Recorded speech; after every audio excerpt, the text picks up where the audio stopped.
people called the Puritans. These Puritans, they were living over in England. They were being persecuted for their religious beliefs. They didn't like that all that much, so they saved up some money. They bought some boats, and in 1630, they set sail from a town called Boston, England. They came all the way across the Atlantic Ocean. First, they stopped north of here, up at a place called Salem. Salem, Massachusetts was founded in 1625 by a different group of Puritans. You've probably heard of Salem, Massachusetts before for their witch trials. Some of the Puritans, they stayed there, but about 150 of them, led by their colonial governor, John Winthrop, they got on his ship, the Arabella. They came down the coast of Massachusetts, and they stopped across Boston Harbor in a place called Charlestown. Charlestown had been settled in 1629, once again by a different group of Puritans. The Puritans really liked Charlestown. They were going to stay there, make that the capital. But they figured out there was not enough fresh water to drink, so they got back on the boat, they went across the harbor, and they arrived here, a 1.5 square mile piece of land known as the Shawmut Peninsula. That's what it looked like, Shawmut Peninsula.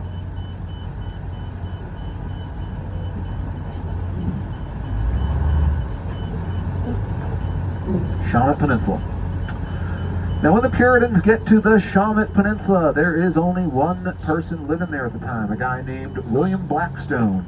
He is also from England, and he has been living here all by himself for an entire 5 years. How did he get there? I don't know. I'll probably tell you later. Blackstone shows the Puritans around. He's like, oh, you need fresh water, Puritans? Well, you're on the Shawmut. That's what the Native Americans called it. And it's an Algonquin word meaning land of living waters. So there's plenty of fresh water to drink on this peninsula. So the Puritans decided to stay on the Shawmut Peninsula, but they renamed it Boston. Yes, because that's where we are. It'd be weird if I said a different city, right? Yeah, Denver. Don't know what I'm telling you. Yes, they renamed it Boston because the Puritans had come from Boston, England, and the Puritans weren't very good at naming things. Now that was the last important thing that ever happened here. So for the remainder of the tour, we are just going to sing the theme song to Cheers. Sometimes you wanna go where everybody knows your name. Do-do-do, and they're always glad you came. Do-do-do, you wanna go. I'm just getting lots of important stuff happening. I'm gonna tell you all about it. Point talk, that's what I'm gonna do. Order up. That was a test. You passed. So, you're still on the street. On our right is the Prudential Center Mall. Now, this is one of our duck stops. Got an ambulance going by.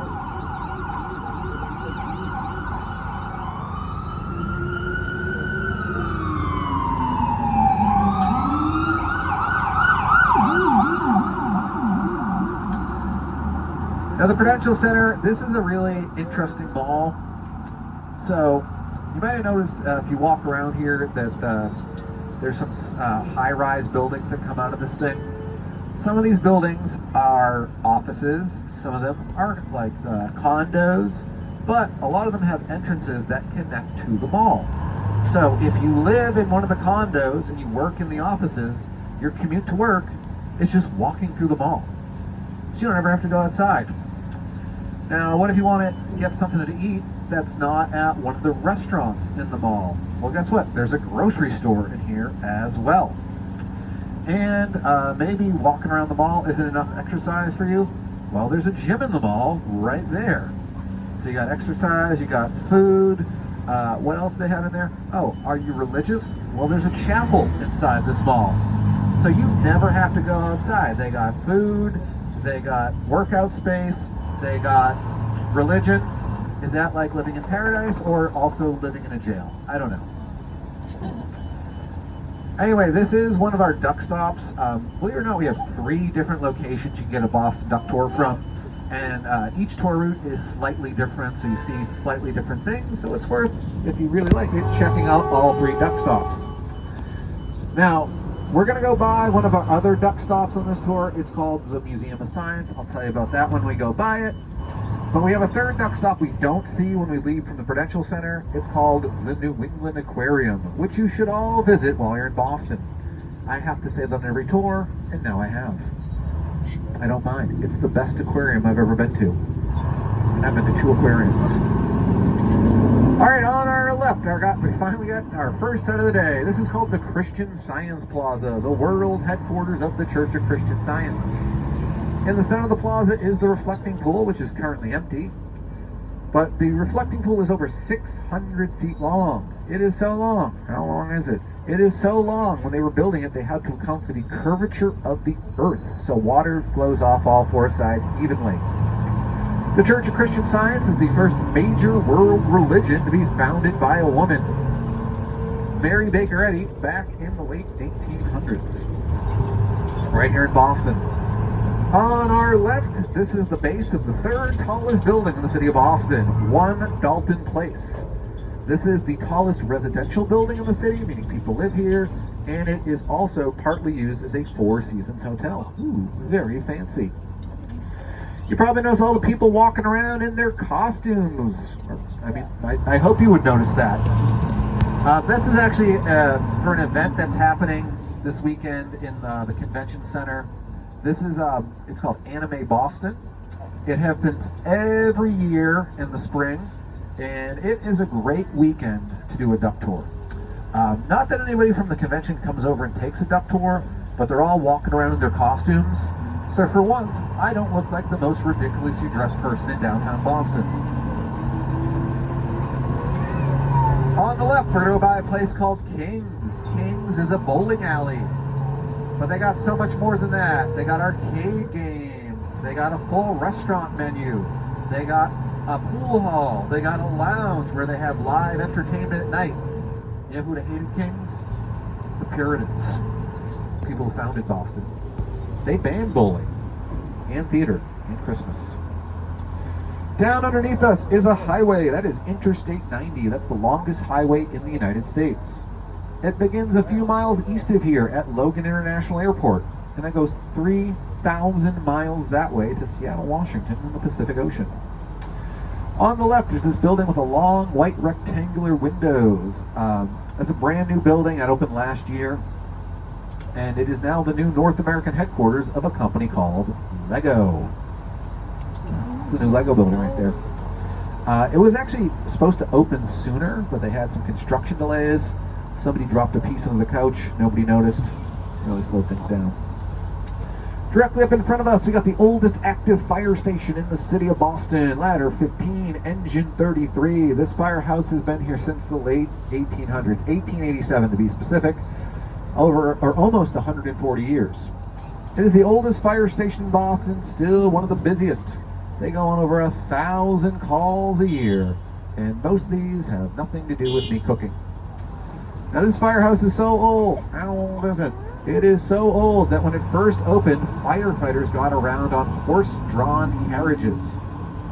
Now when they switched over to fire trucks, these arched entranceways are actually too low for the fire trucks to get in and out of. They didn't want to change the outside of the building because it is such beautiful architecture.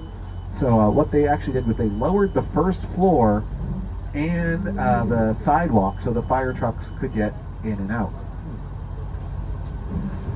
Now on the right, we are going to go by the Heinz Convention Center. This is named for Mayor John Heinz. It's one of the many convention centers here in Boston. This is where Anime Boston is happening this week. We have many, many convention centers here in Boston. Tourism is actually the 5th largest industry in Massachusetts, followed by, in no particular order, or it's not followed by, preceded by, in no particular order, technology, finance, higher education, and hospitals. Oh, thank you for letting us in. Now, coming up on the left, ow, I just bit my tongue. That's fun when you have to talk for an hour and a half straight. Coming up on our left, we're gonna go by the world's smallest I know, that's right, the world's smallest. Normally on these tours you go by the world's largest, or the oldest, the biggest. Now we're going to go by the world's smallest, Trader Joe's. Now you go in this, it's going to be on the left. It looks like a regular storefront, but then you go inside, there's an escalator, you go down to the store, it's in the basement. You grab your basket to go shopping, and you're already in line to check out. That is not an exaggeration when it's busy in there. This was the first Trader Joe's I ever went in. I thought they were all like that. So the first time I went to a regular Trader Joe's, I was like, this is a huge grocery store. And everybody looked at me like I was not right. Now, the tour begins in a neighborhood called the Back Bay. And I know you're saying bay. Where's the bay? We haven't seen any water at all. Well, you're right, today this is dry land. It is a neighborhood in the city of Boston, but if we were here in the 16 or 1700s, where we are right now, we would be in the middle of the Charles River.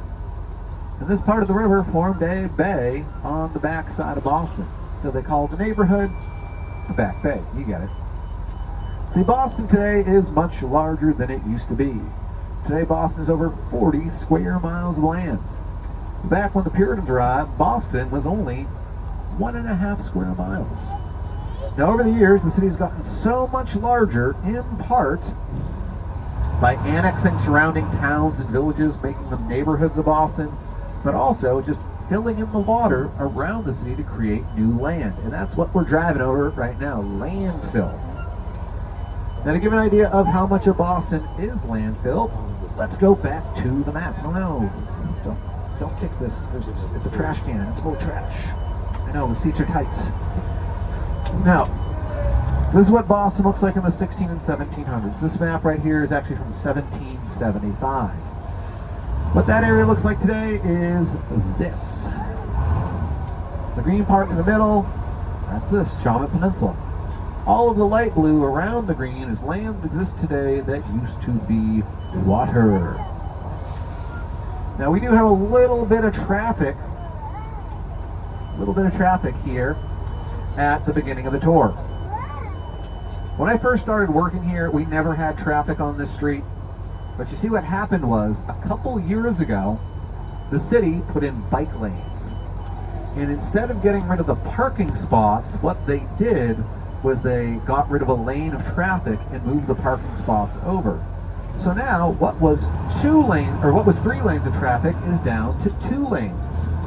And if this is a very busy spot, so if an Uber pulls over or a truck needs to make a delivery and they double park, what was 3 lanes of traffic is now down to 1 lane of traffic. And sometimes you'll get double parked cars on both sides of the streets and it turns into a slalom, but totally worth it. Because look at all that person using the bike lane. Now, nobody uses the bike lanes. Oh, look at that guy riding a bike on the sidewalk.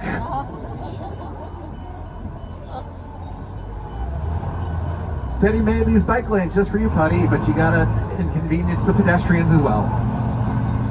On the right is the main entrance to the Prudential Center Mall. On this side of the mall, we got Eataly, really great Italian market and restaurants. Great place to grab some lunch after the tour if you're feeling hungry at Eataly.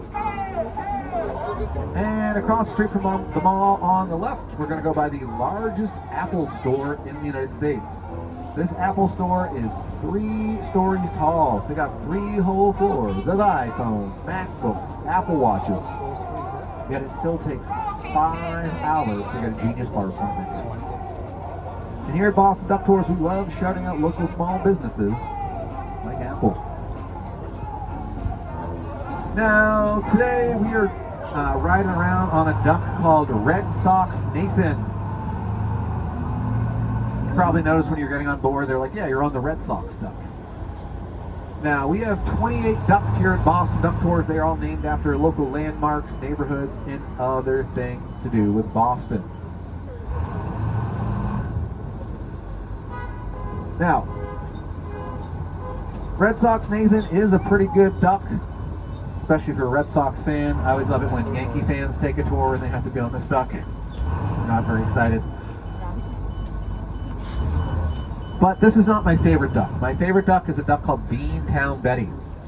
I love it when I get to give tours on Beantown Betty.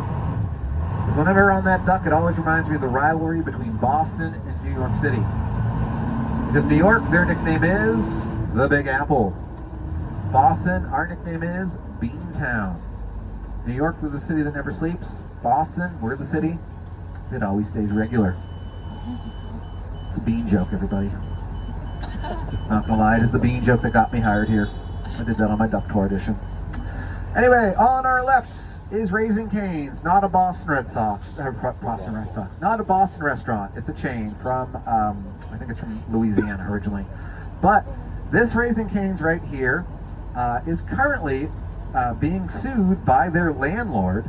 Their landlord is trying to evict them, and they're claiming, you know why? They're claiming that their chicken finger restaurant smells too much like chicken fingers. Yeah. It was on the news earlier this winter. On the right, we're going to go by the Dick's House of Sports, Boston. This is a really cool sporting goods store, very interactive. So as you can see right here in the front window, they got a rock climbing wall. We can go from the first floor up to the second floor. They have a golf simulator in here and a batting cage. Now this is a great place to check out after the tour. It is only a 3-minute walk from where we began. It is a 3-minute walk, 25-minute drive. Weird how that works out. On the right, we're gonna go by the Lenox Hotel. They call themselves the original boutique hotel. Ooh, very fancy. You can even stay in a room that has a fireplace there. 52 rooms to be exact. You know this place is fancy because they got a Swiss chocolate shop right on the first floor in their lobby. They even got a bunny up top for Easter tomorrow.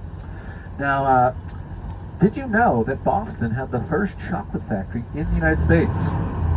Yeah, it's condos now. Bittersweet ending. All right, up next, we're going to cross the finish line of the Boston Marathon, the oldest annually run marathon anywhere in the world.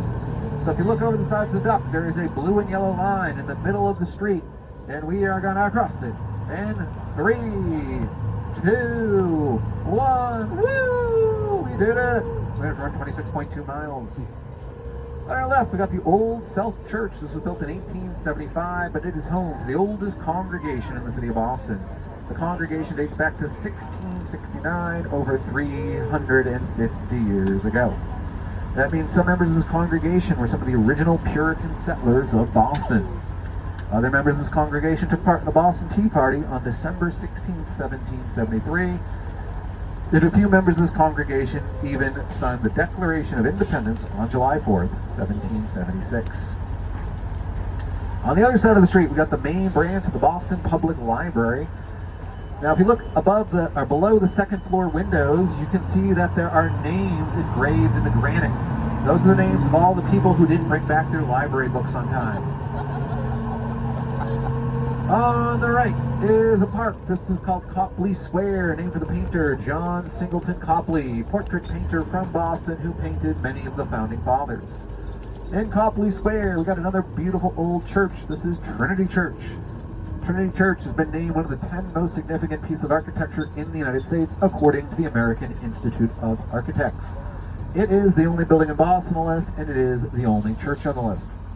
Why is Trinity Church so important architecturally? Construction was completed in 1877. It was designed by an architect named Henry Hobson Richardson. And he designed this building in a style of architecture he invented. It's named after him. It's called Richardsonian Romanesque architecture. And Richardsonian Romanesque architecture is important because it is considered to be the first distinctly American style of architecture. For Henry Hobson Richardson, American architects were just copying what they were doing in Europe. But he invents that style, really catches on in the United States. Now coming up on our left, we're going to go by another one of my favorite old buildings in the city of Boston. Not this big granite building, but after that, on the left, we're going to go by a red brick building with some arched windows. This is called Restoration Hardware. It's a chandelier store. So if you need a new chandelier, this is the place to go. Now this was not always a fancy chandelier store. Look at this place. looks like it could have been a museum. Doesn't it look like a museum? Well, that's what it originally was. It was the Museum of Natural History. The Museum of Natural History closed in the 1940s because they had too much stuff. Couldn't fit inside that building anymore. Had to move to a larger location, and when they did, they changed their name to the Museum of Science, which we're going to see a little bit later. As you roll past Restoration Hardware, keep looking down the street to the left, you're going to see another beautiful old church. This is what's called the Church of the Covenant. It is the tallest church in the city of Boston, 240 feet tall at the top of its spire. If you are taking pictures, this is a great spot to grab one as we go through the intersection, because you can get the front of Restoration Hardware and behind it, the Church of the Covenant. So ready, cameras out, and here it comes. There it is. Click, click, click, click, click, click. Very beautiful.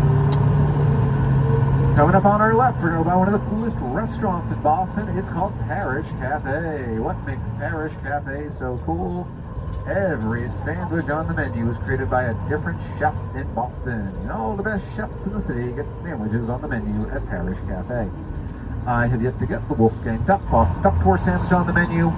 They keep telling me freedom, fun, and first are abstract concepts and can't be put between bread. On the left, we're going to go by the oldest public botanical garden in the United States, the Boston Public Garden. It's been here since 1837. Very beautiful park. In the center of the park is some water, and this is called the Public Garden Lagoon. Now, the lagoon is a little bit empty right now, but in about 2 weeks, it is going to be home to Boston's swan boats. Now, if you do not know what the swan boats are, maybe you've never been to Boston in the summertime, or you didn't read Make Way for Ducklings as a kid, they are pedal boats. There's a bunch of benches at the front, that's where you sit, and in the back of the boat there's a big wooden swan. One of the employees sits in the swan, and they pedal you around this park at a speed of 2 miles per hour. They are not very fast. We are going to go at least twice that fast when we go on the Charles River. Y'all know that, right? We're going to the river. I was going to check. Sometimes people walk by, they're like, that's a cool looking bus, wonder where that goes. And then we get to the river and they're like, oh dear, this is where it goes. Not what I signed up for, but suddenly the life jackets make sense. Now, the Boston Public Garden has been used as a setting in many films and TV shows over the years, including the Academy Award-winning film from 1997, Good Will Hunting. If you haven't seen it, it's not your fault. It's not your fault. Don't say it, it's not your fault. On the other side of the street, on our right, is this big red brick building. This is the Four Seasons Hotel. The second Four Seasons hotel we've gone by already. That's right, Boston has 2 Four Seasons, or 8 seasons. Makes sense if you're thinking about New England weather. 70 degrees out yesterday. Now it feels like it's going to start snowing. Anyway, back to the public garden. Now, this is a botanical garden, so it's a little bit early in the spring, but in a few weeks, the flowers are going to start blooming, the leaves are going to appear on the trees. Very beautiful. And there are over 100 different types of trees from all over the world that grow in the Boston Public Garden. You'll know they're different types of trees if you walk around the park, because first of all, they look like different types of trees. But also, as you walk around the park, you'll probably notice that all the trees have little plaques on them that tell you exactly what kind of tree it is. And you know it's true, because plaques don't lie. Now, there are over 100 different types of trees in this park, but there are no apple trees. So you can't like them apples. That was the second Good Will Hunting reference. Because the first one went so swimmingly. On the right, we're going to go by Boston Common. Boston Common is the oldest public park in the United States, been here since 1634. Boston Common is the first natural land we've seen so far today. This is the Shawmut Peninsula where the Puritans arrived. Back in the 1600s, Boston Common is where the Puritans would graze their livestock. Now today, Boston Common is just a great park to walk around in, or maybe have a picnic when the weather's a little bit nicer. And they have all types of events on Boston Common. They have concerts here pretty regularly. Every summer they do Shakespeare in the Park. They have charity walks, fun runs, food festivals, always something going on Boston Common. On our left, in the public garden, we're going to go about my favorite sculptures in the city. The sculptures for Make Way for Ducklings, the official children's book of Massachusetts. So if you look to your left, in the park, off in the distance, there's a bunch of people just standing around. Down in front of them are the duck sculptures. The big duck at the front of the line is Mrs. Mallard. She got her 8 ducklings behind her. Jack, quack, quack, quack, quack. Oh, quack, quack, quack. You ever know how so hard it is to count your fingers when you're wearing oven mitts? It's me, only before. Make Way for Ducklings was written by Robert McCluskey. It was published in 1941. The sculptures were done by Nancy Schoen, and they've been here since 1987. And if I said the names of the ducks too fast for you, it is Mrs. Mallard, and her 8 ducklings are Jack, Cack, Lack, Mack, Knack, Awack, Pack, and Quack, J through Q. That's how you remember it. Say it 700 times a year. You'll be able to do as fast as I can. Oh, that's a great spot to take a picture. You're in the middle of the street. There's a green light behind you. What in the... I would use the zoom function on that iPhone. It's an iPhone Pro. I can tell from here. You spent $1,200 on it. Just use the zoom.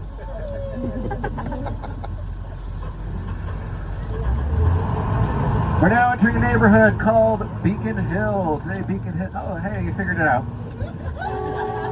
It's my favorite thing. People taking a picture of a duck tour when they're not on a duck tour. What'd you do on your vacation? Not this. We're now in a neighborhood called Beacon Hills. It is one of the most expensive neighborhoods in the United States. It's also Boston's first planned neighborhood. I mean, they laid out the streets in advance, built the houses around them.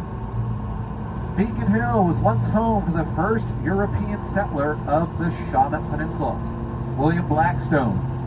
William Blackstone came from England in 1623 as part of the Wassavusset colony, which was south of here.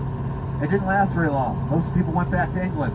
Not Blackstone, he stayed behind. Came up the coast of Massachusetts, found the uninhabited Shawmut Peninsula, built a cottage on the hill here, had a farm, lived here for 5 whole years, all by himself. One day in 1630, 150 thirsty Puritans show up. Blackstone shows the Puritans where he gets his fresh water. They stick around. That's how we get Boston. A few years later, Blackstone sells his farm to the Puritans. That becomes Boston Common, and he moves down to Rhode Island. On the left, this house on the corner here is called the Tudor. It was once the home of Frederick Tudor, the Ice King. Frederick Tudor made a fortune back in the 1800s figuring out how to ship ice all around the world prior to the invention of refrigeration. He would take ice from the lakes and ponds of New England, put it on boats in Boston Harbor, and eventually Frederick Tudor was sending ice as far away as India. And then somebody invented the freezer and put the Tudor Ice Company out of business. Now all the houses on Beacon Hill are very beautiful. Most were built in the early 1800s, right after they laid up the streets. But coming up on our left, we're going to go by the most important house on Beacon Hill, the Massachusetts State House, the state capitol building of the Commonwealth of Massachusetts. And hey, who's that out front? Well, that's John F. Kennedy, 35th President of the United States and one of 4 presidents born in Massachusetts. Construction of the Massachusetts State House began in the year 1795 when the cornerstone was laid by Governor Samuel Adams and his good buddy Paul Revere. The red brick portion was completed in 1798 and it has been our state capitol building ever since. The red brick portion was designed by the architect Charles Bulfinch, and the front entrance is named after him, the Bulfinch entrance. Charles Bulfinch is generally considered to be the first professional architect in the history of the United States. He designed the Massachusetts State House, the Maine State House, the old Connecticut State House, and was part of a team of architects who oversaw construction of the U.S. Capitol in Washington, D.C. Across the street from the State House, on our right, if you look in between the school buses here, we can see the Robert Gould Shaw Memorial, a memorial to Colonel Robert Gould Shaw and the Massachusetts 54th Regiment. The Massachusetts 54th Regiment was the first all-volunteer, all-African-American regiment formed in the North to fight in the South in the American Civil War. It was the inspiration for a movie called Glory. Glory starred Matthew Broderick as Robert Gould Shaw. That's the guy up on the horse. It also starred a young Denzel Washington and a Morgan Freeman that's been the exact same age his entire life. Back to the State House. On our left, we're going to go by General Joseph Hooker, Civil War general and horse enthusiast. And then we're going to go by Mary Dyer, martyr for religious freedom and bench enthusiast. Mary Dyer was a Quaker who lived here during the Puritan times. Puritans came to Boston for religious freedom. They were hypocrites. Didn't give that freedom to the people. Didn't like Mary Dyer preaching her Quaker beliefs in the city of Boston, so they hanged her. Very sad. But 120 years later, John Adams wrote the Massachusetts Bill of Rights and was inspired by Mary Dyer to include freedom of religion. On the back of the State House, we got 3 more monuments. We got the Massachusetts Firefighter Memorial. In the center of the park, we got the Revolutionary War Monument with a big eagle up on top. And all the way down the park is the Massachusetts Law Enforcement Memorial. On the left side of the street, we can see the beautiful gas street lamps of Beacon Hill. Very unique street lamps. They are burning gas, and they're on this lovely-ish Saturday afternoon. Why is that? They never shut these things off.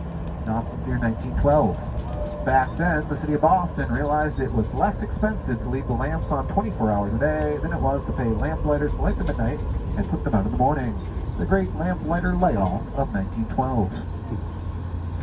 At the bottom of the hill on our right, we're going to go by a Target. People get very excited when we go by Target. They go, "Ooh, Target!" Or if they want to sound classy, they go, "Ooh, Target." It's not a very good Target. It doesn't have a toy section. Like, I don't know if that's the world's smallest Target, but even if it's not, it's still very easy to miss. Because it's a small Target. That joke is not for everybody. But the people who like it, it really hits the mark. Changing subjects. Prior to the American Civil War, Boston was the center of the anti-slavery movement in the United States. Massachusetts, first state to outlaw slavery in 1783, when the Massachusetts State Supreme Court ruled that slavery was incompatible with our state constitution. And because of that, a lot of buildings in Boston were stops on the Underground Railroad, meaning they were hiding spots for people escaping slavery. One of those buildings is up ahead on our right, this red brick building with a clock tower. That's the Old West Church, and it was a stop on the Underground Railroad. The Old West Church was also used as a polling place in elections. And in November of 1960, a guy by the name of John F. Kennedy walked into the Old West Church and cast a ballot in the election where he was elected President of the United States. Pretty cool. That's where JFK voted. Of course, it was a secret ballot, so we have no idea who he voted for. Across the street from the church, on the right, we're going to go by the Charles F. Hurley Building. This is a textbook example of a style of architecture known as brutalism. It's what the architects called it, not the people who have to look at it every day. But I think they were onto something. This building is notable as it was used as a setting in a movie called The Departed. Look, they got the inspectors up there. They're looking. Yep, still the ugliest building in the city. This building was used in a setting movie. It was used as a setting in a movie called The Departed from 2006. It starred Leonardo DiCaprio, Matt Damon, Mark Wahlberg, all your favorites. In the movie, Leonardo DiCaprio runs down those stairs on the right. Pretty cool. Bet you weren't expecting to see stairs today.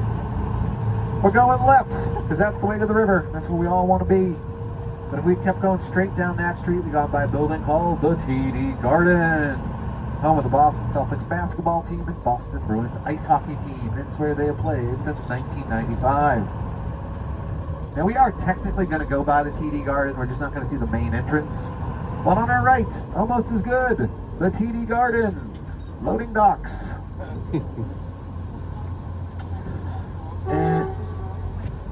And we are going to be able to see the back of the building on the right up above the trains. And there it is. That is the TD Garden. On the right, we're going to see the Leonard P. Zachem Bunker Hill Memorial Bridge. This is the widest cable-stayed bridge in the United States. That bridge is 10 highway lanes wide, and it is considered to be the crown jewel of the Central Artery Tunnel Project, or what we refer to in Boston as the Big Dig. What was the Big Dig? Well, there used to be this highway that went through downtown Boston, the Central Artery Expressway. It was an elevated highway, wasn't very express, caused traffic jams from first thing in the morning till the sun went down at night. And back in the 1970s and 80s, Boston had the worst traffic in the country. We were #1 in bad traffic. Rather than make the highway wider above ground, they came up with the Big Dig. They dug a tunnel underneath the city of Boston, built a new highway underground.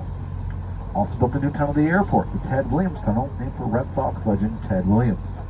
And finally, they built the Leonard Zachem Bridge, and that's what the Big Dig was. Now, this ends up being one of the most expensive highway projects in American history. They started in the year 1990 with a budget of $2.5 billion, which sounds like a lot of money. But the Big Dig is only supposed to take a few years. It was not done until 2004. So it goes about 10 years over schedule. And because it goes so far over schedule, it goes a little bit over budget. Just a little. Supposed to cost $2.5 billion, ends up costing somewhere in the neighborhood of $15 billion. Plus interest. So with the interest on the loans, when all is said and done, the Big Dig will cost over $22 billion. One of the most expensive highway projects in American history. But totally worth it. Because we got the highway into the city, the tunnel to the airport, that beautiful bridge. And once they all open, there's never been traffic in the city of Boston ever again. Now, as you can see, we still have plenty of traffic in Boston. But we are no longer #1 in bad traffic. We've improved. Made it all the way to #2. On our left, we are going to see a dinosaur. Oh, look out! See that Band-Aid up on the shoulder? Been there for years. Can't get it off. It's got such tiny arms. This is the Museum of Science. If you haven't been to the Museum of Science yet, you gotta go. It's fun for all ages. So many great exhibits. They got a planetarium. You can learn about the stars. They got a brand new robot exhibit with actual robots. But my favorite thing in the Museum of Science is called the Theater of Electricity, where they have indoor lightning shows. Theater of Electricity, wanna go? Great place to bring a first date. Why? Because sparks will fly. It gets so much worse. You'll generate an attraction. Bolt to each other's arms. You know, bet you won't expect to hear some electricity puns today. Some would say it's a shocking amount.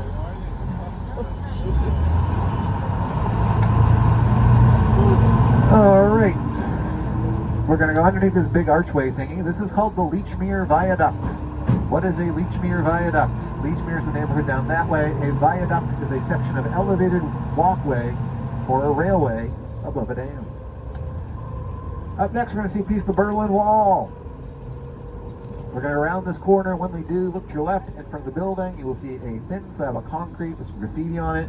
Man in a blue hat painted on the side. There it is. That is a piece of the Berlin Wall. A little bit of national history on your trip to Boston.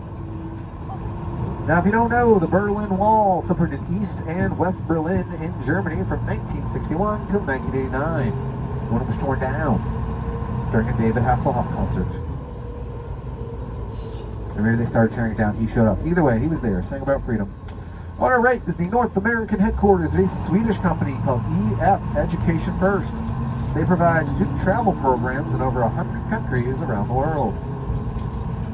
And we reached that point of the tour, everyone. We're about to go into the river. Woo! We made it.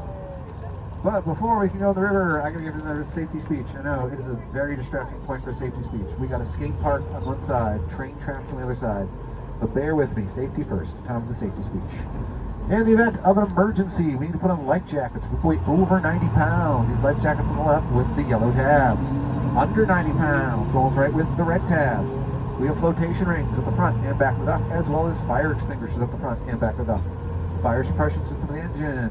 VHF, marine radio to contact the Coast Guard if need be. In the highly unlikely event, we have to abandon ship, which has never happened in the 32-year history of Boston Duck Tours. But if it does, we can push down our windows, go over the sides, out the front window, down the back steps. The roof comes off, and there is no smoking on the water. All right, we're activating the propeller, turning on the navigation light, shifting into the correct gear. We're going to sound the horn, and then it will go. Ready?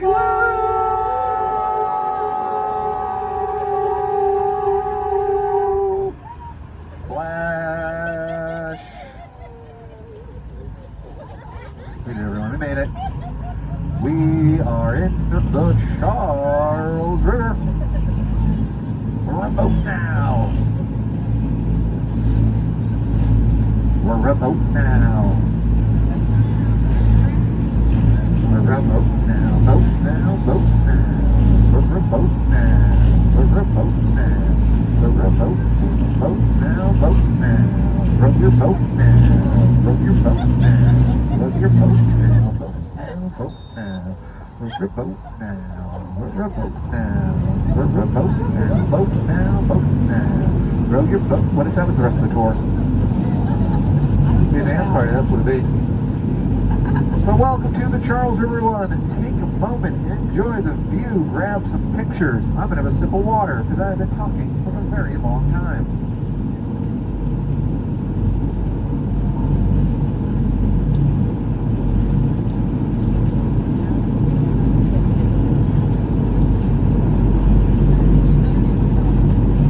So we are in the Charles River One. This is an 80-mile-long body of fresh water. The river is 35 feet deep at its deepest point. But most of the Charles River is only about 4 feet deep. But in case you're wondering, yes, we are in the deep part. The river begins in a place called Hopkinton, Massachusetts. Hopkinton, Massachusetts is also where the Boston Marathon begins, the oldest annually run marathon anywhere in the world. Run for the first time in 1897. That year they only had 15 runners. They're going to run the Boston Marathon 2 weeks from Monday. This year they're expecting over 30,000 runners from all over the world. Now, the marathon goes in a relatively straight line. It is 26.2 miles long. This river is very windy, so it is 80 miles long. The river ends in Boston Harbor. Boston Harbor is the location of one of the most important events leading up to the American Revolution. The Boston Tea Party. December 16th, 1773. Now, the main reason for the American Revolution, the colonists, they didn't want to pay their taxes. And on the night of December 16th, 1773, a group of colonists known as the Sons of Liberty, they got out of Boston Harbor. They board 3 ships, the Beaver, the Eleanor, the Dartmouth. They take all the tea and they throw it in Boston Harbor so they pay the tax on it. This leads to Boston being put under martial law. The port is closed, and it will remain closed until the colonists pay for the tea they destroyed. But you know what? They never did. Instead, they started the American Revolution. If you are wondering why the river has walls all of a sudden, it is because we are going through a lock. This is the lock of the old Charles River Dam. There is now a dam on either side of us. This dam separated the river from the harbor from the time it was built in 1908 until 1978 when a new dam was built further downriver. Because the river and the harbor are separated by a dam, makes Charles River a very safe, very smooth body of water to have a boat on. Hey, look to the right, look up the top of the wall. There's some geese on top of the wall. Those are Canada geese. I can tell, they're very polite and they love ice hockey. And as we head towards the end of the dam, Julia is going to sound the horn for us. Now, hey, how's it going?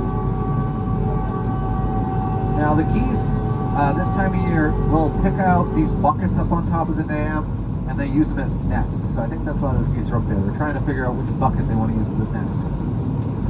The reason we sound the horn there is because we're going around a blind corner, and if any boats on the other side of this wall to know that we are coming. It is safer that way, and we take safety very seriously here at Boston Duck Tours. And who's been keeping us safe today? Julia. Let's hear for Julia. That being said, this is part of the tour where we have kids come up and drive the duck. Do we have any kids who want to drive? Raise your hands. Can't call you up if you don't have your hands raised. So here's what I'm going to do. I'm going to call people one at a time. When I call you up, I want you to bring a phone with you. That way I can take your picture while you're up here. If you do not have a phone because you are a kid, grab one from an adult. Preferably the adult who brought you here. All right, in the blue sweatshirt, you had your hand up first. Yep, you, right there. Come on up. Bring a phone with you. Come on up. All right, and what's your name? What is it? You gotta be real loud. Gwendolyn. All right, take it, Gwendolyn. It's hard to hear the kids. I got a monster truck engine 5 feet from my head. There's also a podcast playing in this ear. Gwendolyn, have you ever driven a boat before? No, you haven't? Okay, so I'll explain how it works. And it's for everybody who wants to drive. It's pretty simple. You sit in the chair. You grab the steering wheel. That's it. That's all you do. You don't step on the gas or push any buttons. Over on the left, we got some red brick buildings, big glass tower, beige tower. All those buildings over there, that is Massachusetts General Hospital, MGH. One of the best hospitals anywhere in the world. And a lot of firsts happened there. First documented use of ether as a surgical anesthetic happened there. Before that, people would be awake for surgery. Very unpleasant. The first medical x-rays were taken at Massachusetts General Hospital, and the first severed limb that was successfully attached was reattached at Massachusetts General Hospital. All right, Gwendolyn, look at me, big smile. There we go, great job. Here's your phone back. And for driving the duck, you get some stickers. There we go, great job. All right, who else wants to drive? Raise your hands, raise your mind. All right, we'll go next to Gwendolyn with the flower. Come on up. Bring a phone with you. Oh, same phone. All right, and what's your name? Jenna, take a seat, Jenna. On the left side of the river is the city of Boston. That is where we've been driving around today. You probably figured that out because I said Boston about 75 times since the tour began. On the right side of the river is Cambridge, Massachusetts. Cambridge, Massachusetts is a different city from Boston, even though it was founded the exact same, or settled the exact same time, 1630. And it was founded by the Puritans, just like Boston. But back in the 1630s, the Puritans didn't call their new town Cambridge. They called it Newtown because it was a town and it was new. And the Puritans weren't very good at getting things. All right, Jenna, look at me, big smile. There we go, great job. Boom. Stickers. There we go. That's for you. All right, who's subscribe? All right, come on up. All right. And what's your name? What is it? Rome? All right, takes you Rome. In the year 1635. Oh, I like your style. Standing up and while driving. Like a sea captain. In the year 1635, the Puritans opened the first public school in what would become the United States over in Boston. It is called Boston Latin. Boston Latin still exists to this day, and it is considered one of the best public high schools anywhere in the United States. A year later, in 1636, the Puritans opened the first college in what would become the United States across the river, over Newtown. Anybody know the name of the first college in the United States? MIT. The college at Newtown. They weren't good at naming things. All right, Rome, look at me, big smile, pal. There we go, great job. Here's your phone. And here are your stickers. There we go, great job. All right, who's subscribed? Seeing some kids who haven't driven. In the back, you want to do like a sit in the lap situation with the baby? We're not at the part where we're having adults randomly come up yet. Bring a phone. Yes, bring a phone. Same rules apply. All right, come on up. All right, and what's your name? Logan. Take a seat, Logan. Like the airport or Wolverine. Now, while the Puritans are building a college at Newtown, a wealthy young minister passes away, and in his will he leaves half of his fortune and his entire library to the new college.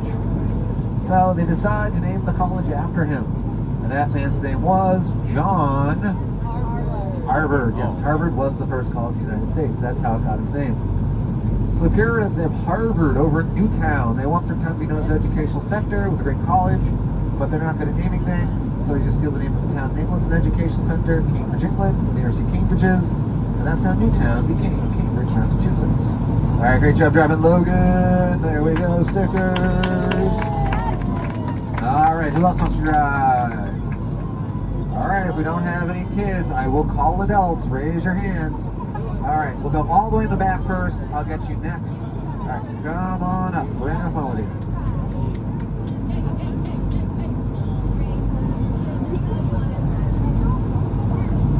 All right, what's your name?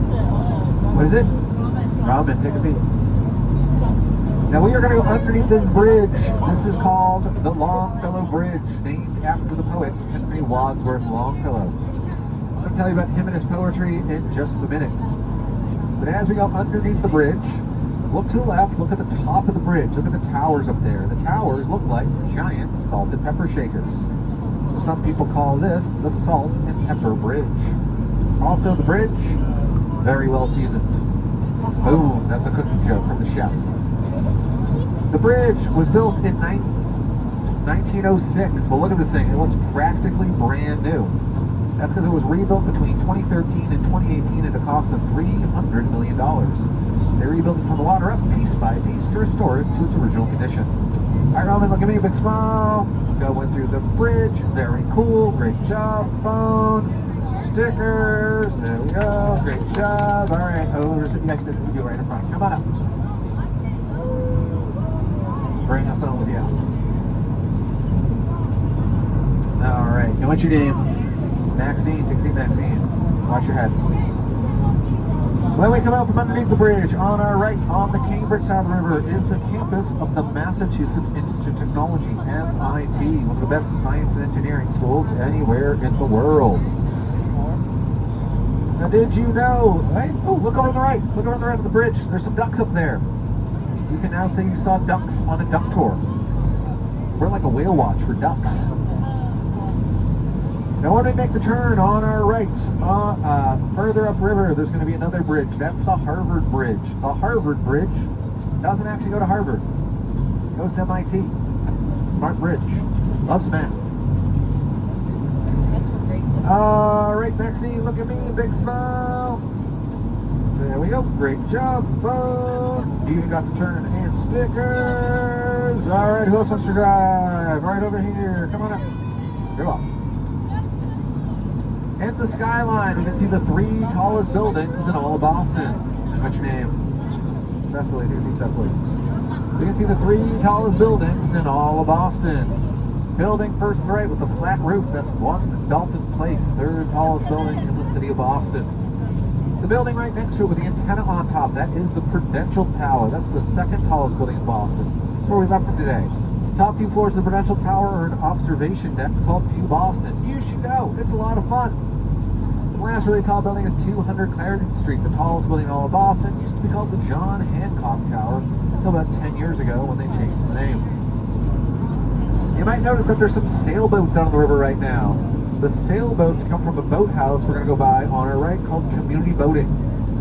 Community Boating is the oldest community boating organization in the United States, with origins going back to the 1930s. This boathouse here has been here since the 1940s, and they will teach anyone in the community how to sail. But they really like teaching kids, and they don't turn any child away. So a kid can learn to sail at Community Boating for as little as $1 a summer. It is a sliding scale based on their family's income. Very cool nonprofit, Community Boating. Of course, you ask me, I don't trust any organization that lets kids drive boats on this river. All right, Cicely, look at me, big smile. There we go. Great job. Phone stickers. All right. Who else wants to drive? All right, right up front. Come on up. And what's your name? Daryl. Dizzy Daryl. Now we are going to go back underneath the Longfellow Bridge. Henry Longfellow's second most famous poem is called The Bridge. It's about walking across the bridge from Cambridge to Boston to see his girlfriend. So they named the bridge after him. He married that girlfriend. Her name was Fanny Appleton. And on our right in the park here, there's a footbridge, and that's named after her. There goes my stickers. Thank you so much. The Frances Fanny Appleton footbridge. So in life they were married, and in death, they're bridges. How romantic. Henry Longfellow's most famous poem is called Paul Revere's Ride. And it's the poem that made Paul Revere famous all across the United States. Before that poem, Paul Revere is a relatively unknown figure of the American Revolution outside of Boston. Now, in 1861, Henry Wadsworth Longfellow wants to write a poem to inspire the Union troops during the American Civil War. And that poem is called Paul Revere's Ride. The poem is super popular, everybody loves it, and now everybody all across the United States knows Paul Revere. Today, most people think of Paul Revere as the guy who shouted, "The British are coming! The British are coming!" He never actually said that. Back in 1775, everyone was still British. Wouldn't make sense till the British are coming. It would be like today if we were driving around yelling, "The Bostonians are coming! The Bostonians are coming!" There'd be some townie out on the sidewalk, and you'd be like, "Yeah, kid, we're already here." What are you, in the suburbs or something? Just have a duck tour? All right, Daryl, look at me, big smile. There we go, great job, phone. Stickers. All right, anybody else? I got time for a few more. I got time for a few more people. Again, I can just call people at random. I have the power to do that. No, nobody else wants to drive. Last chance. All right, we'll go and I'll call somebody completely at random. All right, let's go row 3, seat D. Row 3, seat D. Oh, that's you right over there. That's not who I meant to call at random, but come on up. You're the lucky winner. Oh, she wants the stickers. Well, this is how she gets them, by driving. All right. And what's your name? Mia. Take a seat, Mia. You got a phone with you? Oh, just pass me the phone. On the Cambridge side of the river. No, I was right. I was meaning to call you. That is CT. It's been a long tour, but I'm pretty sure I remember how the seats go. Okay. On the Cambridge side of the river, this is East Cambridge, or Kendall Square. Today this area is filled with high-tech companies, pharmaceuticals, bioengineering, and a place where you can rent kayaks. So this used to be a very industrial area, filled with factories, glass factories, paint factories, candy factories. You know those little candy hearts you get on Valentine's Day, the ones that say things like "Be mine," then you eat them, it tastes like chalk? Those originally made in East Cambridge at the New England Confectionery Company, Echo. Alright, Mia, look at me, big smile.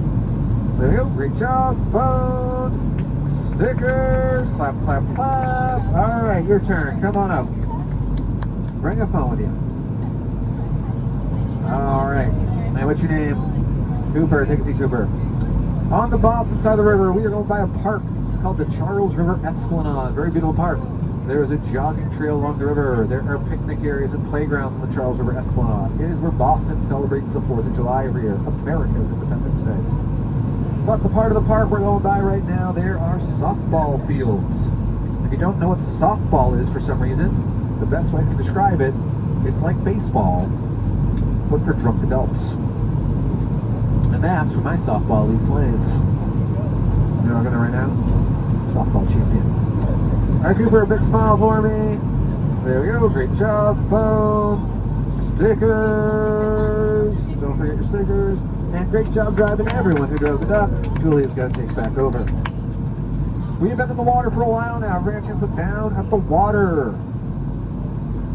Does the water look clean to everyone? Oh, it's very murky. That is not actually from pollution. That is the natural color of the Charles River. Now, this river used to be very, very polluted. Back in the 1960s, it was so dirty. How dirty was it? It was so dirty that a band called the Standells wrote a song about the Charles River called Dirty Water. Love that dirty water. Boss Street, my home. That song is about the Charles River. The Standells. Boston was not their home. They're from San Diego, California.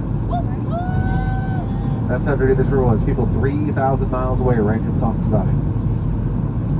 Now today, the Charles River is very clean. It's actually been called the cleanest urban river in the United States. How clean is that? You can rent a kayak. You go kayaking on this river. You fall out of the kayak. It's perfectly safe to swim in the river. I don't recommend it. The river is very wide, it is very deep, and there are no lifeguards. And maybe you're a kid and somebody dares you to swim across the river. You just go for it. You jump right in. You start swimming. You make it about halfway. You realize you're not going to make the other side. Then somebody on a duck boat has to come by, throw you a life ring, and pull you on board. Which I did a few years ago. Yeah. I dared a kid to swim across this river. And I'll do it again. Now, it takes the efforts of a lot of organizations to get and keep this river clean. Those organizations include the Environmental Protection Agency, the Charles River Watershed Association, and the Department of Conservation and Recreation. The Department of Conservation and Recreation, they maintain the parks along the river. Clean parks make for a clean river. The Department of Conservation and Recreation also owns all of the land the Museum of Science is built on top of. And the Museum of Science leases the land for $1 a year. And they got a 99-year lease. Pretty good deal if you know anything about Boston real estate prices. Before the museum was built in the 1950s, this was one big public park. The only part of the park that remains is this little section behind the museum with the green gazebo. And that is a very popular spot for weddings. Now, I like to think that everybody that gets married here had their first date at the Theater of Electricity, where sparks flew. And they decided to get married at the Museum of Science because they have such great chemistry. Very good.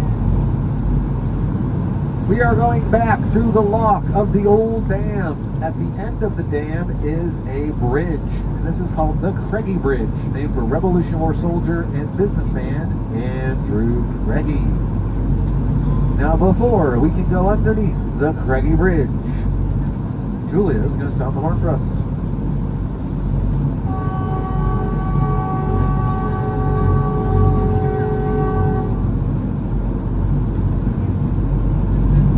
Now, the final organization I want to tell you about that helps keep the Charles River clean is called the Charles River Cleanup Boat.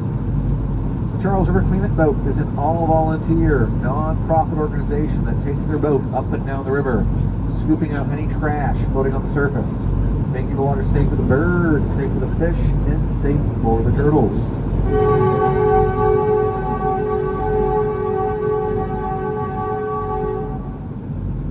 The Charles River Cleanup Boat is sponsored in part by Boston Duck Tours, part of our Quack Quack Get Back program, where we take the travel donations of our guests, we match them, and we donate them to worthy local causes. We like to focus on three things: clean water, so going into the Charles River Cleanup Boat; education, so going into community boating; and veterans causes, because we have a military tradition here at Boston Duck Tours. What we are riding around on right now is a replica of a World War II era vehicle called a DUKW. The troops called them ducks, so that's what we call them. If you look up at the canopy of the duck, you notice there are signatures up there. Those are the signatures of veterans and active duty members of the United States military. If we have any veterans or active duty members of the United States military on board and you would like to sign the duck, let me know at the end of the tour. I will get you a marker and write your name up there if you'd like. DUKW was a code name due to this type of vehicle during World War II, and I'll explain the code to you now. The first letter of the code is for the year it's designed. It was designed in 1942, the fourth year of the war. D is the fourth book of the alphabet, D for 1942. U is for utility vehicle.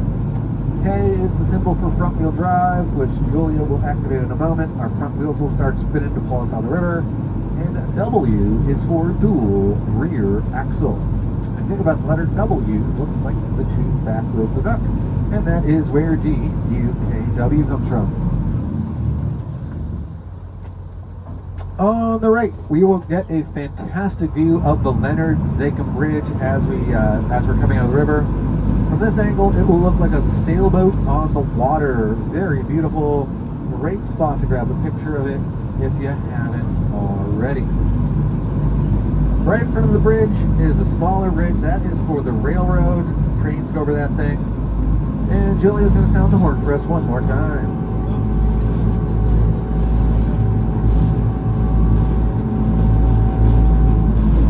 Leonard P. Zakum was a civil rights activist. He spent his life bridging people together. So they named the bridge after him. How appropriate. But when the bridge was dedicated to his memory, his favorite rock star, Bruce Springsteen, the boss, played a concert up on top of that bridge. And I really hope he played my favorite Bruce Springsteen song, Thunder Road. Only seems appropriate he's playing a concert on a highway. Now we are coming out of the river, which is the most difficult part of the tour for the driver. Well, not Julia. She's a pro. She nails it every time. But why is it so tricky? Well, we're going to turn as we go underneath the bridge. And this is not a wide opening to make a turn. But then we got to turn back the other way, because if we kept turning, we'd go straight into those rocks. That would be bad. Then we got to get nice and even with the ramp so that our front wheels are straight. The front wheels to be nice and straight, so when Julia steps on the gas, the front wheel drive pulls us up the ramp and out of the river. We're sticking out of the river. Oh, we got a duck at the top of the ramp. We'll give them a big quack as we go by. Ready? Order up. Quack, quack. On the left, we got the Lynch Family Skate Park. This is the largest skate park in all of New England. That's a great place to visit if you're a kid and you got a skateboard or a bike or roller skates or a scooter. Great place to go if you're a kid. Also a great place to go if you're a 32-year-old adult. Summer 2020. You can't work because you're a tour guide and there's no tours going on. But you're getting unemployment, so you're like, well, I got cash coming in. I got all this free time. I might as well get some exercise. And you know what? I'll relive my youth while I'm at it. So you go on the internet, you order yourself a skateboard, comes in the mail, you take it out of the box, put it together, bring it down to the skate park. And then on the first day, you fall, break your ribs. I don't know anyone that happened to 6 years ago. Oh, me. Couldn't have been me. Because I made it all the way to the end of July before I broke my ribs at the skate park. And it didn't fall. Collided with a rollerblader going full speed. That was a week before my birthday. It was a rough summer. But you know what? I still have fun on my birthday that summer. I always have fun on my birthday. I have a very good Boston birthday. Share my birthday with a very important person in the city of Boston. Tom Brady. That's right, me and Tom Brady have the same birthday, August 3rd. Now he is 10 years older than I am. We basically accomplished the same amount of stuff. He's won 7 Super Bowls. I've done the most duck tours 5 years in a row. Neither one of us is married to Giselle. Basically the same person. Speaking of birthdays, anybody celebrating a birthday today? Yeah. Yes? Who? Over there? Oh, and what's your name? Anya. What is it? Gotta be real loud. Anya. Anya? Yeah. All right, happy birthday, Anya. Thank you. If I'd known it was your birthday, I would have made you drive it on the river. But that's okay. Because now you can drive it on land. That's how I quit this job one day. Since it's your birthday, even though you didn't drive, I will give you a bunch of stickers. So, here, just pass these back. All right. There you go. Happy birthday, Anya. Duck tour, great thing to do on your birthday. Last year on my birthday, I did 5 duck tours. Hey, no good to be number one taking days off. America's birthday is July 4th. July 4th, 1776. That's when they signed the Declaration of Independence down in Philadelphia, Pennsylvania. But the American Revolution began more than a year earlier here in Boston. April 19th, 1775. That's when they fight the Battle of Lexington and Concord in the countryside west of here. The first shot of the American Revolution was fired early that morning on Lexington Green. It's known as the shot heard round the world. Anyone know who fired the shot heard round the world? Correct. No one knows. Y'all got it right. The second battle of the war is fought just across the river from here over in Charlestown, the Battle of Bunker Hill. If you look underneath the arches on our left in the distance, you will see a monument to the battle. Looks a lot like the Washington Monument in Washington, D.C., but this is the Bunker Hill Monument. The Bunker Hill Monument is 220 feet tall. There are 294 steps to the top, and it's free to climb. It's also free to not climb. So use your time wisely. On June 17th, 1775, 2,000 British soldiers in Boston got on boats. They went across Boston Harbor over to Charlestown to try and capture a hill where the monument stands today. They get to the hill, they look up. The colonists had gotten there first. They got there the night before. They have fortified the top of the hill. They're looking down at the British. British look up at them. And the Battle of Bunker Hill has begun. The British Army goes marching on up the hill. Colonists wait till they are in point-blank range, and then they open fire, driving the British back down the hill. The British regroup. They go marching up the hill a second time. Once again, the colonists wait till they are in point-blank range, and once again they open fire, driving the British back down the hill a second time. The British go up the hill a third time, but this time the colonists, they run out of ammunition. So they resort to hand-to-hand combat, using their muskets as clubs, swinging them wildly, breaking off wooden stalks, bending metal barrels. But eventually they do have to retreat. It's a victory for the British. But it comes at a heavy, heavy cost. Of the 2,000 British soldiers that went across the harbor that morning, over 1,000 are killed or wounded in the Battle of Bunker Hill. A 50% casualty rate and the bloodiest battle of the American Revolution. 2 weeks after the Battle of Bunker Hill, a guy named George Washington shows up in Cambridge. He takes control of the colonial militia, gets them into shape, turns them into the Continental Army. Months later, the cannons from Fort Ticonderoga arrive. George Washington takes the cannons, puts them on a hill south of the city called Dorchester Heights, aims them at Boston where the British Army is. British Army looks up one morning, they see cannons aimed right at them, and they decide, you know what? Let's get out of here. And the British Army leaves Boston on March 17th, 1776, without a single shot being fired. There is no Battle of Boston during the American Revolution. Now today in Boston, we celebrate March 17th as St. Patty's Day. Exactly, St. Patrick's Day, like everywhere else. Some people would say we celebrate it more than everywhere else. We really like St. Patrick's Day in Boston. Oh, you know one of the best answers I ever got that question was? They go, what do we celebrate on March 17th? Here right up front goes, the 4th of July. We also celebrate March 17th as Evacuation Day, for the day the British evacuated Boston. And the American Revolution will continue on for several more years after March 17th, 1776, but none of it happened here. So you know any of that history. Battle of Princeton, Valley Forge, Yorktown, forget all about it, because it didn't happen here. And it will not be on the test at the end of the tour. They told you that, right? There's a test at the end. Hope you're paying attention. So you don't know exactly how many Dunkin' Donuts you're driven by. We're going to do this whole thing again. Down the street from here on our left is the TD Garden where the Celtics and Bruins play. Here at Boston Duck Tours, we always root for the home team because when Boston sports teams win championships, they get parades through Boston on the Ducks. And we've had 13 championship parades since the year 2002. 1 for the Bruins, 4 for the Red Sox, 6 for the Patriots, and 2 for the Celtics. But last year, or 2 years ago, that Celtics parade was very special because it was the first championship parade here in Boston that I was in. I had a lot to do with it. Not only was I in the parade, but I was on the very first duck at the front of the parade. So if you were on the passenger side of the street for the Celtics championship parade, I was the first person you saw. So I waved at a lot of very excited and immediately confused people. Let's go back to the American Revolution real quick, or should I say the night before it begins. This is when Paul Revere had that famous midnight ride. Before he left Boston, though, he sent some messengers to the Old North Church, the tallest building in Boston in 1775.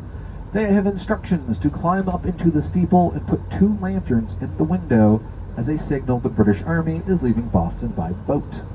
Had the British Army left Boston by land that night, only 1 lantern was to appear in the steeple of the Old North Church. 1 by land, 2 by sea. As we go through this intersection, look down the street to the left. In the distance, you will see the steeple of the Old North Church, where the 2 lanterns were placed the night before the American Revolution began. The Old North Church is in a neighborhood called the North End. The North End is Boston's Little Italy. Dozens and dozens of fantastic family-owned Italian restaurants in the North End. It's a great place to get pizza or spaghetti. Coming up on our left, we're going to go by 6 glass towers. This is the New England Holocaust Memorial, a very powerful monument to the 6 million Jewish lives lost during the Holocaust. Behind the Holocaust Memorial is the Union Oyster House, the oldest continually operated restaurant in the United States. Been open since 1826, 200 years. Has a restaurant stay in business that long? Step 1, don't hire me. On the left, there's this market going on. This is the Haymarket Produce Market. It is not a farmer's market. That's the same produce you get at the grocery store. It's just what the distributors have left over at the end of the week. On the right, we got the City Hall Plaza Playground. That's a great place to bring your kids. It's fun and it's free. Some of you might recognize that playground from a viral video called Cop Slide. On our left is Faneuil Hall and Quincy Market. It's one of the most popular tourist destinations in the city of Boston. Lots of great shops and restaurants and street performers here. Faneuil Hall is the red brick building, and it is nicknamed the Cradle of Liberty. It's where many of the founding fathers gave speeches prior to the American Revolution. It is where the abolitionists gave anti-slavery speeches, and it is where the suffragettes gave speeches on women's right to vote, so that is why it's nicknamed the Cradle of Liberty. One of the founding fathers that spoke here was a man named Samuel Adams. There's going to be a statue of him right out front. He's got his arms crossed because he hates it when people break dance next to him. Samuel Adams was a patriot, revolutionary, organizer of the Boston Tea Party, signer of the Declaration of Independence, governor of Massachusetts. At the time of the American Revolution, people like John Adams and Thomas Jefferson said there was no man more responsible for the American Revolution than Samuel Adams. But today, Samuel Adams is mostly associated with beer. And they got the Samuel Adams tap room right next to his statue. Of course, the real Samuel Adams never brewed a batch of beer in his entire life. Now, coming up on the right, we're going to go by another old red brick building. This one is called the Old State House. It's the oldest public building in the city of Boston. Been here since 1713, over 300 years. Today, it is a museum. Out in front of the Old State House is the site of the Boston Massacre. March 5th, 1770, a group of British soldiers is out on patrol in front of the Old State House. They are surrounded by an angry group of colonists. The colonists harass the British soldiers. They throw rocks, they throw ice. The crowd gets bigger and angrier and bigger and angrier, and finally one of the colonists, a man named Crispus Attucks, reaches out and tries to grab one of the British soldiers' muskets. The gun goes off! The British soldiers panic and they open fire into the crowd, killing 5 people, including Crispus Attucks. The British soldiers are arrested, put on trial for murder. One of the lawyers that defends them is a guy named John Adams, the same John Adams who's going to be the 2nd president of the United States. Now, he doesn't like the British soldiers, but he chooses to defend them so they can get a fair trial, and they're actually found not guilty of murder by reason of self-defense and set free. On a much lighter note, on our right, we're going to go by the big gold tea kettle. People love the big gold tea kettle. Look at the tea kettle. Photograph the tea kettle. worship the tea kettle. Now, this is what is known as a pictograph, a visual representation of what is for sale in the store that it hangs in front of. And the tea kettle originally was in front of a tea shop here in Boston. Not in that exact location. They actually moved it when the tea shop closed. Now, it dates back to the 1870s, over 150 years ago. And the tea shop, when it first opened, had a competition to see if anyone could guess the amount of tea that you could actually fit inside of it. And I believe 2 people got pretty much exactly right. Now today, the tea kettle is in front of nothing. There was a Starbucks there, it closed. Probably because it was right next to a Dunkin' Donuts, right across the street from another Dunkin' Donuts. On the left, we're going to go by the oldest European burying ground in the city of Boston, the King's Chapel Burying Ground. This is where many of the original Puritan settlers of Boston are buried, including their first governor, John Winthrop. Next to the King's Chapel Burying Ground is, you guessed it, the King's Chapel. After that, on our left, we're going to go by the Omni Parker House Hotel, the oldest continually operated hotel in the United States. It's been open since 1855, and it's the birthplace of Boston cream pie, the official dessert of Massachusetts. On the right, we're going to go by the Granary Burying Ground. This is where 3 signers of the Declaration of Independence are buried: Robert Tree Payne, John Hancock, and Samuel Adams. And of course, you can always go across the street to the Beantown Pub, the only bar in the world where you can sit down and order yourself a cold Sam Adams while you stare at a cold Sam Adams. Other important people buried here. All 5 victims of the Boston Massacre are buried here. Paul Revere is buried here. And James Otis is buried here. James Otis was the guy who said taxation without representation is tyranny. James Otis also told people he thought getting struck by lightning would be a great way to die. Anybody know how James Otis died? Struck by lightning. His wish came true. On the right, we got the Park Street Church, built in 1809. At the time of its completion, it was the tallest building in the United States at just over 200 feet tall. Inside this church, in 1829, a young man named William Lloyd Garrison gave his first public anti-slavery speech. And from the front steps of the church is where the song, America, My Country 'Tis of Thee, was performed for the first time ever on July 4th, 1831. Now, when we go past the church, look up the hill to the right, we're going to get one more really nice look at the Massachusetts State House, up on top of Beacon Hill with its beautiful 23-karat gold dome. And there it is, the Massachusetts State House. We are back by Boston Common, everyone.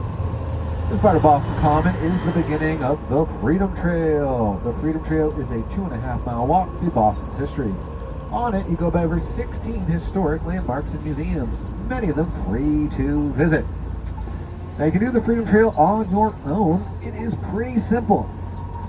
It begins at a building on the right called the Visitor Information Center. You start there, and then you just follow the red line in the sidewalk. Sometimes the red line, like it is in the Common, is red brick. Other times it is just red paint on the sidewalk. But that is the Freedom Trail. Now, you can do the Freedom Trail on your own by simply following the red line, or you can go to the Visitor Information Center and hire a colonial reenactor to be your tour guide. But taking a tour of Boston from a wacky guy in a costume, who does that? Now, after the Visitor Information Center, on the right, we're going to go by the newest monument in Boston Common. It is called The Embrace. It is the first new monument in the park in over 30 years. And it's dedicated to American civil rights leader, Dr. Martin Luther King Jr. So back in the 1600s, Boston Common is where the Puritans would graze their livestock. I think I mentioned that already. Now, grazing livestock on Boston Common continued for about 200 years, up until the early 1800s, before it was finally outlawed. In the 1700s, during the American Revolution, this is where the British Army camped out. So if this was 1775, early 1776, you would see the Redcoats marching around doing drills. After George Washington kicked the British Army out of here, he briefly trained the Continental Army on Boston Common. In 1965, Dr. Martin Luther King Jr. leads a march from Roxbury, a neighborhood here in Boston, to the Common, gives a speech from that gazebo over there, the Parkman Bandstand. That's why there's a monument to him here. Now, Martin Luther King didn't just come to Boston one time. He lived here for a while. He went to Boston University. That's where he got his PhD and where he met his wife. And the monument to him, the Embrace, is based on a photograph of him and his wife hugging each other or embracing right after he won the Nobel Peace Prize. Pretty cool. Now, underneath Boston Common here, there is a subway tunnel. It is the oldest subway tunnel in the city of Boston. You can't see it unless you got X-ray vision. But the subway tunnel, it opened September 1st, 1897, over 125 years ago. That is notable because Boston has the oldest subway system in the United States. And we are still using the original tunnel and stations to this day. And sometimes you ride our subway, it feels like they are using the original trains. So right now, they go very slow.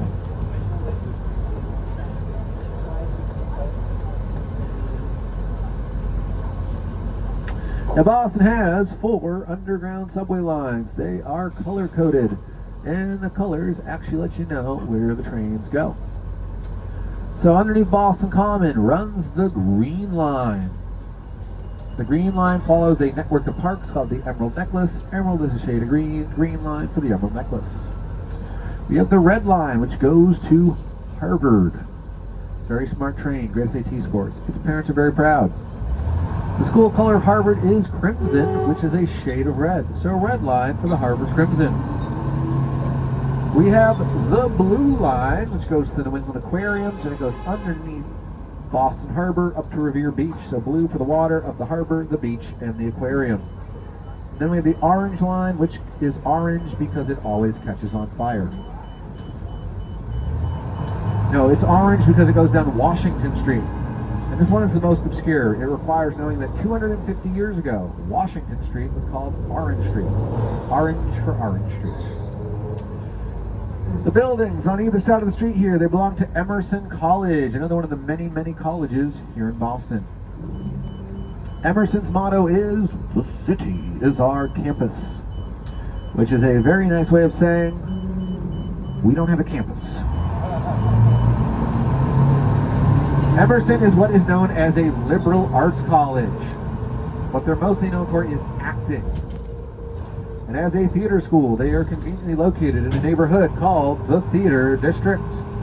Very beautiful theaters here in the Theater District. Some over 100 years old. It's a great neighborhood to check out a concert, or a play, or an opera, or even a comedy show. And right down the street from our left is Nick's Comedy Stop, the oldest comedy club in Boston. Been there for over 30 years, where all the greats of Boston comedy got their start. They open every Friday and Saturday night. So if you ever find yourself in Boston on a Friday or, oh wait, it is Saturday. So if you're looking for something tonight, around 7:30, why not check out the comedy show at Nick's Comedy Stop? You'll go for the comedy, but you'll stay for the service. Because they got the best waitress in the city there. Her name's Katie, she's a sweet old lady, she's worked for over 25 years, best waitress you ever have. Get your drink super quick, very friendly. And I heard her son is a pretty good tour guide. And we are now back in the neighborhood the tour began in, and this is called the Back Bay. I told you that at the beginning of the tour. Now they filled in the Back Bay in the 1800s, and it wasn't just to create the land to build this beautiful neighborhood. That's a nice benefit of it, but it is not the main reason. By the mid-1800s, the Back Bay has become so polluted it is basically an open sewer. It makes the whole city smell bad, and it's a health hazard. Rather than try and clean out the Back Bay, the city of Boston is like, you know what? Let's just get rid of it. That's exactly what they do in a process that will take over 40 years. On our left is the Boston Park Plaza Hotel, another one of Boston's historic hotels. Opened in 1927. This was originally called the Statler Hotel. And the Statler Hotel was the first hotel anywhere in the world to have a radio in every single room. Could you imagine staying in a hotel and not being able to listen to radio? How are you supposed to keep yourself entertained? Probably read a book by candlelight. Something old-timey. Coming up on the right, we're going to go by a restaurant. It is called Fire and Ice. Fire and Ice. Sounds like my first day of cooking school. Fire and Ice, interesting concept for a restaurant. It's like an all-you-can-eat buffet, except all the food is raw. So before you can eat it, you got to bring it to a big grill in the center of the restaurant. There's a cook there, and they cook it for you right in front of your face. That's the fire part. The ice part, well, they got ice cold drinks. And for dessert, you can get ice cream. Now last year, I did about 700 Boston Duck Tours. And every time I went to Fire and Ice, I told people it was all-you-can-eat ice cream. Went there over the winter. It's not. Technically, you can keep ordering ice cream. They will keep bringing it to you. It is also going to be all-you-can-pay ice cream. Learned that one the hard way. Now, you can get all-you-can-eat ice cream in Boston. There's a place that has it. It is included with the price of admission. It is called the Museum of Ice Cream, which is a really fun place to check out. I went a couple weeks ago. It blew my expectations out of the water. It was really fun, very interactive, great. Seems like it's great for kids, great for duck tour people as well. And you can have as much ice cream as you want as you walk through the museum. They advertise it. It's included in the price of admission, all-you-can-eat ice cream. And they got all the classic flavors, but they also have some interesting ones they make specifically for Boston. So they have Boston cream pie ice cream. That one was really good. The other one, well, not for everybody, but I did try it. They had lobster roll ice cream. Oh. Yeah. It was unique. Let's say that.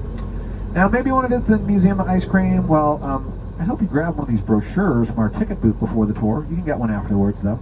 If you open these things up, right here at the bottom, there's a little advertisement for the Museum of Ice Cream. Also, that Raising Cane's that's getting sued. But the Museum of Ice Cream ad, there's a QR code. You scan that, you get 10% off the price of admission. So that's fun. If you don't, you should still grab one of these things. There's some good tips in here. There's a map of the tour route. So there's a place you want to go back to. You don't remember where it was. You can find it on the map.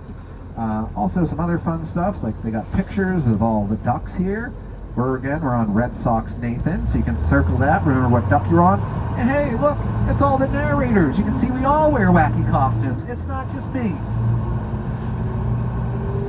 On the right is Trinity Church, which we saw at the beginning of the tour. And across the street on our left, we're getting a great view of us. There we are.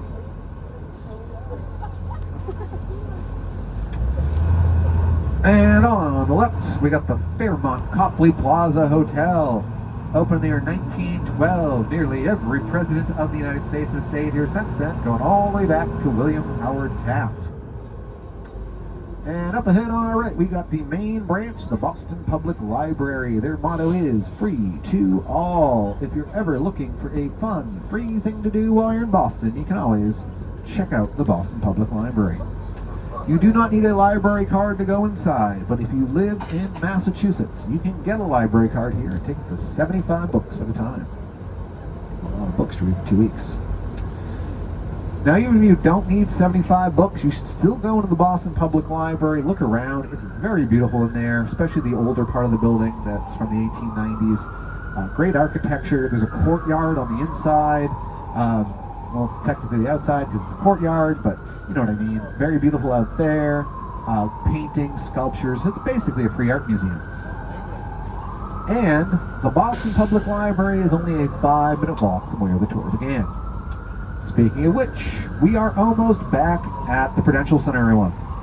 Now would be a good time to take a moment, look around, make sure you have everything you came on board with. Jackets, bags, cameras, phones, wallets, hats, children. Do not leave your children behind. If you do, they will be given jobs in the ticket booth. Now, once we come to a complete stop in front of the Prudential Center, everyone, we ask everyone please remain seated. till Julia and myself have exited the duck. We're going to be the first two people off for safety reasons. I'll be at the bottom of the stairs to make sure you all get off safely. I'm also going to be at the bottom of the stairs to say goodbye, answer more questions you might have, directions, recommendations, things like that. If your question is, where is the nearest bathroom? I gotta go real bad. This tour was supposed to be 80 minutes, but this is 105 minutes. I can't hold it any longer. If you're looking for the bathroom, directly across the street in the lobby of the Marriott. So just go in the front door, past the desk. It's in the corner by the elevators. If anybody wants to take pictures, I will gladly pose for pictures of you in front of the duck.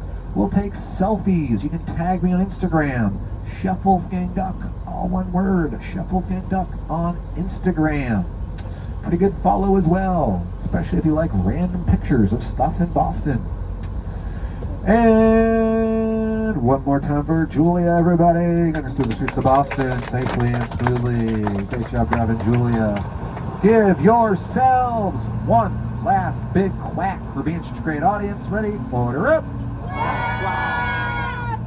And finally, gratuities for a job well done are accepted. If you don't have cash, we offer cashless options, like Venmo. I can also do Apple Pay and credit cards with my phone. I've been Chef Wolfgang Duck.